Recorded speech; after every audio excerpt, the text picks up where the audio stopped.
जय हिंद दोस्तों। A lot of times I get asked this question, sir self description में क्या मैं अपनी वीकनेस ये डालूं कि I have overthinking problem, I have this weakness that weakness. तो सवाल ये है मेरा कि आप पहले समझो सबसे पहले साइकोलॉजिस्ट का पॉइंट ऑफ व्यू क्या है। ठीक है, psychologist is already evaluated your TAT वैट एसआरटी। जब उसको ऑलरेडी आपकी शॉर्टकमिंग्स पता है तो एसडी क्या है? SD is his way of giving you an opportunity to show your self awareness कि भाई मेरे को तो ऑलरेडी पता है कि इसकी वीकनेस क्या है। मैं देखता हूँ कि बंदा ये एक्सेप्ट करता है या नहीं करता है। अगर आपने एक्सेप्ट नहीं करा तो दिक्कत क्या होती है? ट्रेनेबिलिटी के नंबर बिल्कुल कम हो जाएंगे कि यार बंदे को सेल्फ इंट्रोस्पेक्शन ही नहीं है। The person does not have realization of his own shortcoming. Now दूसरी चीज, ऐसी शॉर्टकमिंग्स भी नहीं होनी चाहिए उसमें कि विच आर नॉट रिकवरेबल। ठीक है, जैसे आपको पता होगा कि मतलब there are some factors which are trainable, some which are not. ठीक है, तो जैसे सोशल फैक्टर्स हो गए जितने भी, फैक्टर 2 ये पूरा अनट्रेनेबल माना जाता है। ठीक है, तो अब इस पे आपको मान लो आपने काम नहीं कर रखा तो फिर मेंशन करना नहीं करना मैं आपके ऊपर छोड़ता हूँ, लेकिन आप क्या करो कि you can always work on it, right, and then put it in some other form. ठीक है,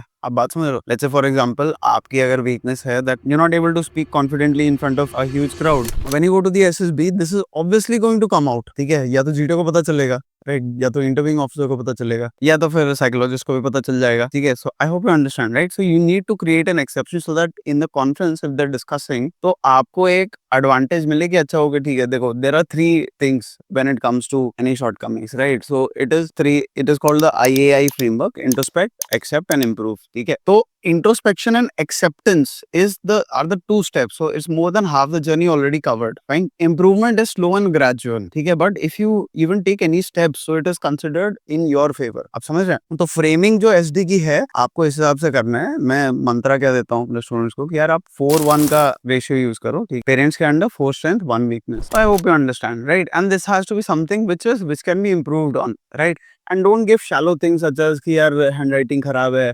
मेरा ये खराब है, मेरी कम्युनिकेशन स्किल्स खराब है। These are very shallow things, right? They want to know more about your personality, right? So give them something which is realistic, something which you've been working on,